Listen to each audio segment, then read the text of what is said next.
challenging moment and in a most precarious international security dispensation. The promise of the United Nations Charter to save succeeding generations from the scourge of war has been profoundly shaken. From land to sea and from air to the outer space, global peace, security, and stability are increasingly under threat. Conflicts and tensions pervade every frontier, undermining the collective security that international cooperation seeks to uphold. Cases of polarizing narratives, factionalism, social upheavals, organized crime, war, and stockpiling of weapons of mass destruction are at an all-time high. Great power rivalry is intensifying, provoking regional competition and inducing geopolitical and geoeconomic realignments and tensions. The subtle nuances of them versus us has produced negative coalitions, wars, tensions, as well as eroded trust and confidence in global multilateral system. From Gaza to Darfur, Ukraine, Yemen, Eastern DRC, the Sudan, the Sahel, and the criminality in Haiti, conflict is inflicting a trail of destruction of life and livelihoods in historic proportions. These conflicts have become battlegrounds for armed factions, external interventions, and proxy wars, resulting in unprecedented anarchic situations and long-lasting negative repercussions on global stability and economic development. The world cannot realize durable peace, security, and shared prosperity when emphasis is being put on what divides rather than what brings us together. We must therefore promote approaches that support positive competition for all. The perilous security landscape is further complicated by emerging threats stemming from human advancement. Cybersecurity threats and sophisticated cyber attacks on critical infrastructure pose significant risks to national security and global stability. Furthermore, the proliferation of advanced technologies such as artificial intelligence in the military domain and autonomous weapons systems has introduced new challenges for arms control and international regulation. Regrettably, the world's most powerful states have increasingly chosen unilateralism and militarization over dialogue and diplomacy.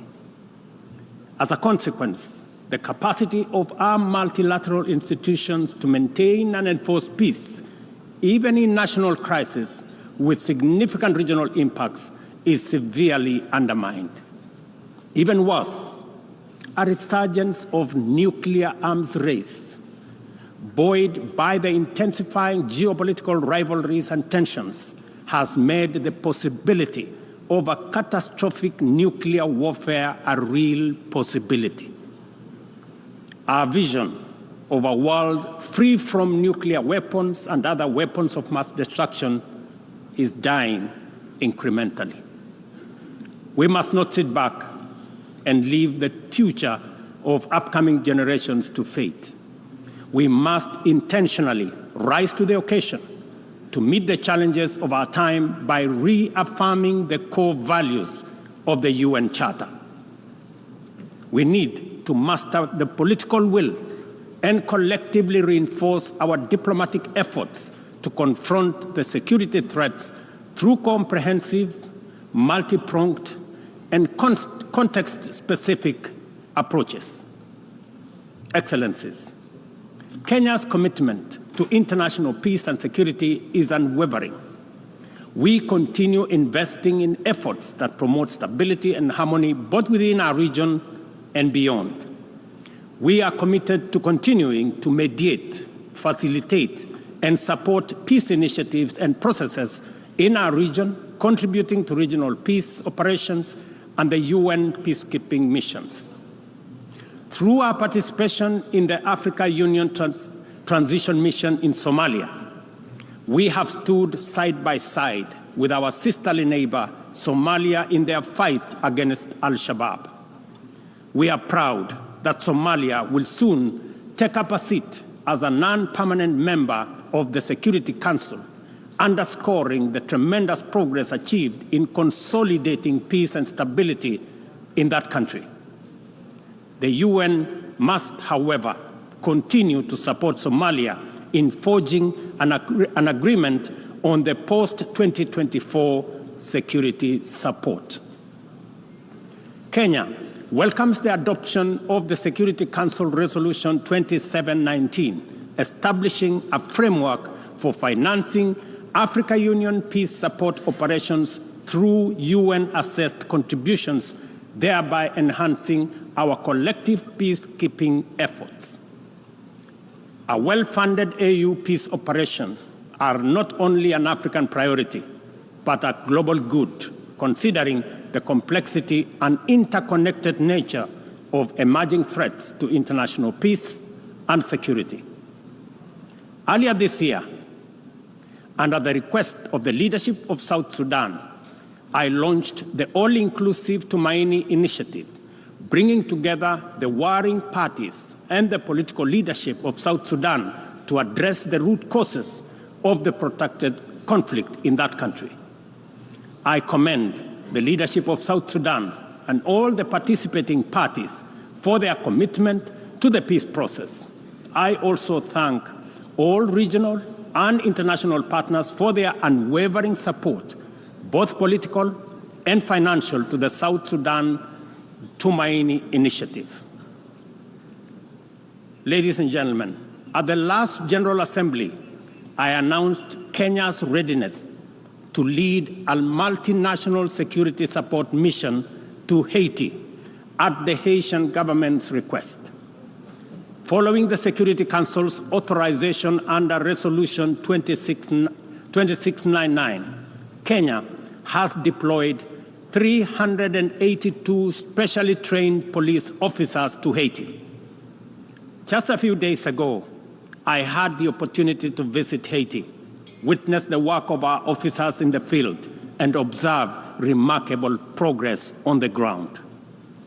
Our support for the Haitian National Police has significantly advanced the pacification of cities and towns, protected critical infrastructure, and relieved many communities previously held captive by criminal gangs.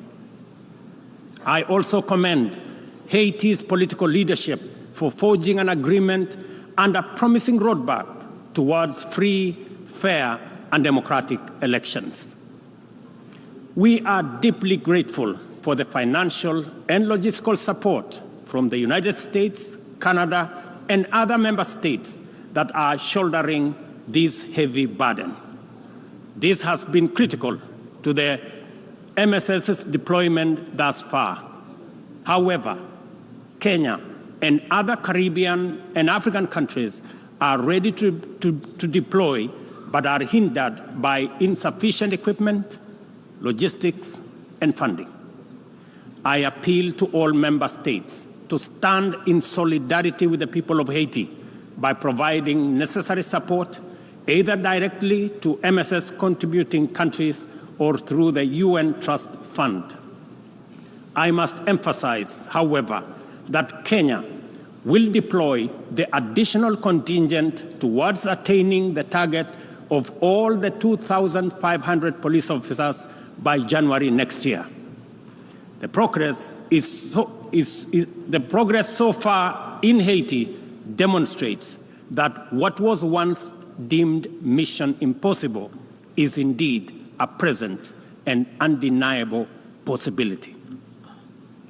Mr. President, we must candidly acknowledge that international cooperation in its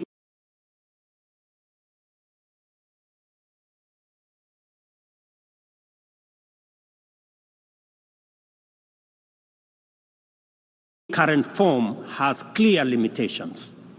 It is constrained by entrenched systems and structures that prevent effective action and meaningful progress. Since the last General Assembly, the global situation has deteriorated across multiple fronts. Conflicts have deepened, economic disparities have widened, and the climate crisis has intensified. To address these challenges, we must rethink and reform global collaboration mechanisms, making them much more responsive, adaptable, and impactful.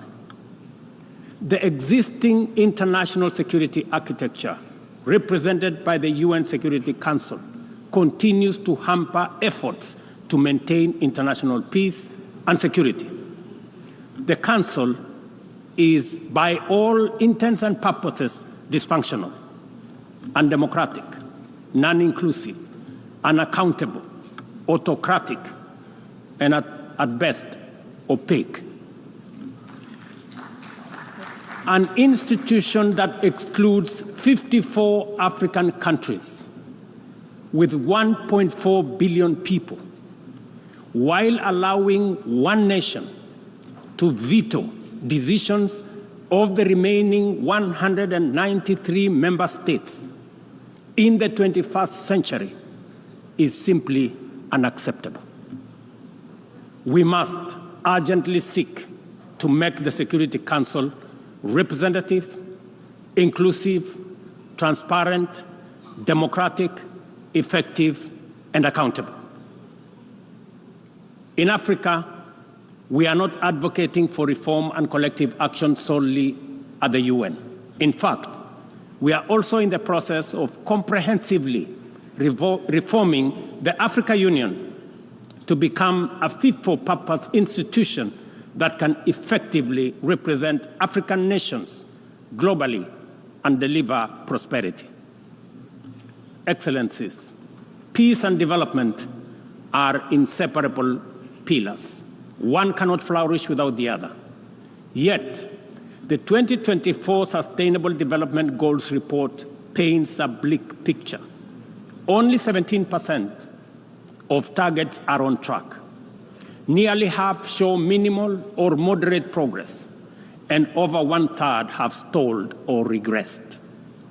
The COVID-19 pandemic, escalating conflicts, geopolitical tensions, and climate change have severely impacted progress towards the SDGs and the Paris Agreement goals. Inadequate and unsustainable means of implementation, particularly in financing, technical support, and capacity building, continue to obstruct our efforts to realize the 2030 agenda. Biased methodologies employed by credit rating agencies further disadvantage African countries, making it more difficult to access affordable financing from international capital markets. Additionally, unilateral economic, financial, and trade measures not only impede the full achievement of economic and social development, but also undermine the principles of international cooperation, mutual respect, and sovereignty. Let us pause and reflect on the true significance of this predicament. Many countries in the global south are forced to choose between buying medicine and hospital equipment or paying their debt obligations, and between buying textbooks for school-going children or paying their debt obligations. They are forced to choose between hiring teachers and making sure that there is equipment in schools or paying their debt. I can go on and on. This is not an abstract illustration detached from daily reality, but the normal experience of millions of ordinary people. One must wonder what goes on in the minds of those who prioritize economic returns over people. Ladies and gentlemen, what really happened to humanity? Addressing these deep-rooted challenges requires transformative changes to build a more equitable and resilient global framework. We have outlined many of these solutions in the Pact of the Future, demonstrating our clear understanding of what needs to be done. However, we have yet to master the political will necessary to turn these commitments into action. It is a fundamental principle of development that no nation can achieve lasting prosperity if its neighbors remain impoverished. Our economies are interconnected, and the well-being of one directly impacts the other. We must ensure that developing countries have the necessary foundations to claim their rightful place in the 21st century global economy. This is not just a moral and fair imperative. It is a strategic necessity to address systemic challenges such as migration, labor market disparities, climate change, and global security. Strengthening these foundations requires reforming the international financial architecture, facilitating debt relief, concessional long-term at-scale financing, grants, and de-risking lending instruments is essential to increasing investment to develop vital infrastructure and expand critical sectors. Consider Africa's immense untapped potential in clean energy resources. Harnessing this potential is critical not only for the continent's economic growth and social resilience, but also for global priorities like accelerating the energy transition, combating climate change, and diversifying supply chains. Energy-hungry industries such as data centers, mineral processing, and manufacturing are seeking clean and affordable sources which Africa can provide in abundance. Yet, out of the 500 gigawatts of renewable energy added to the global mix in 2023, Africa accounted for less than 3 gigawatts. How is this possible, given the continent's vast natural resources, skilled workforce, and massive energy needs? We cannot allow Africa to be left behind this time round. Affordable financing is essential, but so are transformative policies and inclusive fair trade practices, market access, inclusive international tax cooperation, technology transfer, and capacity building. This is why, at COP28, we launched the Africa Green Industrialization Initiative, aimed at unlocking investments for the continent's immense opportunities. This Pan-African initiative promotes large-scale, high-impact, and bankable green industrial and infrastructure projects. Next month, in Nairobi, we will host an investment forum for the Accelerated Partnership for Renewables in Energy to attract investments for the untapped potential in solar, wind, geothermal, and hydropower. Globally, we also need to improve the tools we already have. The SDG Stimulus Fund, initiated by the Secretary General in 2023, requires our joint support to succeed, including from multilateral development banks. Similarly, replenishing the International Development Association, IDA, is essential to provide concessional loans to the world's poorest nations. Earlier this year, I hosted the IDA 21 Replenishment Summit in Nairobi, where African leadership reaffirmed the critical importance of IDA for developing countries and called for an ambitious replenishment of US dollars 120 billion. Our collective efforts must include trust and accountability to ensure that we fulfill our promises and our commitments. Additionally, we launched the Africa Club, the Alliance of African Multilateral Financial Institutions, to strengthen and support Africa's position in the global financial architecture. This body will serve as a powerful negotiator on behalf of the continent, coordinate with global financial institutions, and leverage African countries' balance sheets to increase investment and create jobs in Africa. We believe that African institutions such as the Afri-Exim Bank, Trade and Development Bank, the Africa Finance Corporation, among others, understand the continent even better. As part of the reform of the international financial architecture, we must not only reform the multilateral institutions, but also support and stop bias against these African institutions. Excellencies, ladies and gentlemen, climate change remains one of the greatest challenges of our time. Biodiversity loss and pollution have created environmental crises that upend lives, reverse progress in poverty reduction, and strain ecosystems to their breaking point.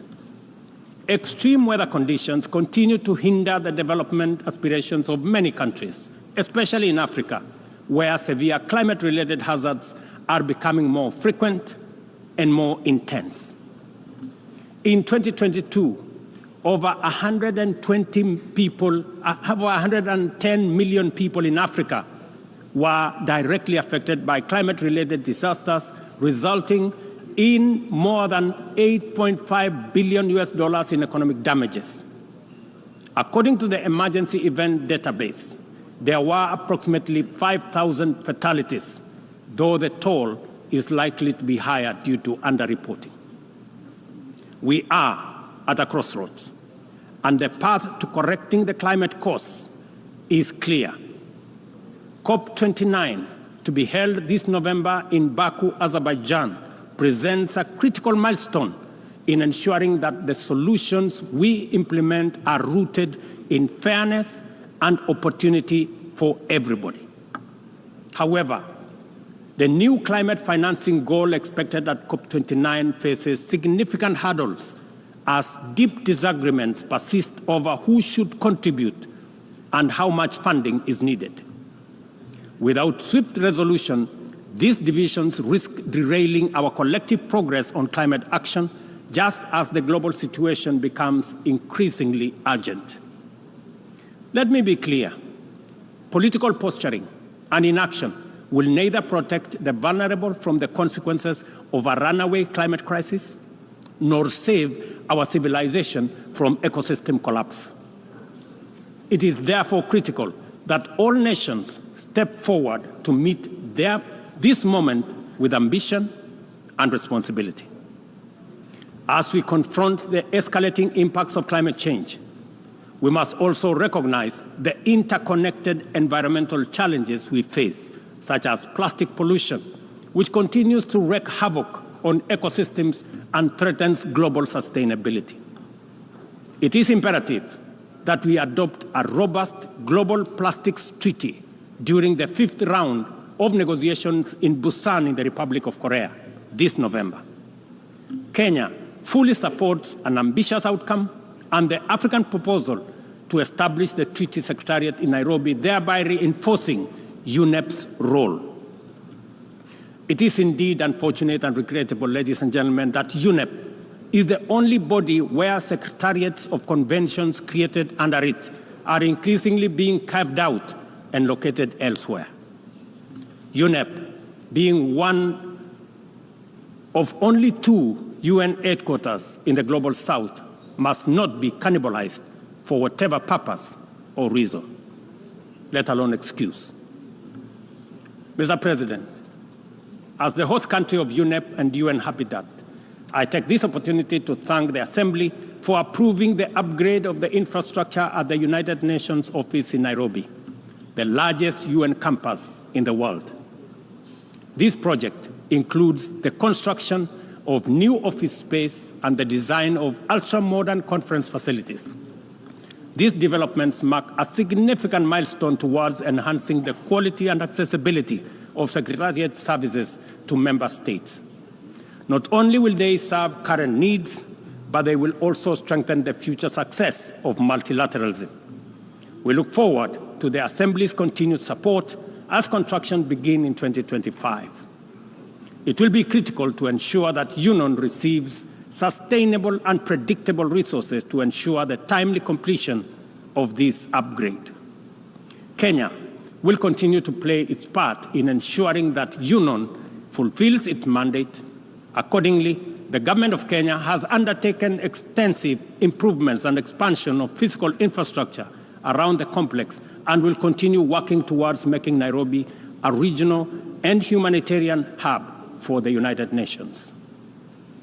Mr. President, Excellencies, ladies and gentlemen, as we reflect on the theme of this session, the call for unity in diversity in the pursuit of peace, development, and human dignity, it is evident that we must reimagine international cooperation to align with the complex realities of the 21st century.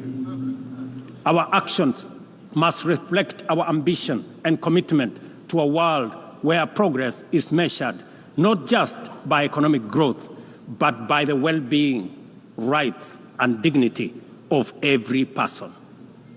The challenges we face, from climate crisis to economic inequality, demand a bold rethinking of how we work together, grounded in mutual respect and shared responsibility.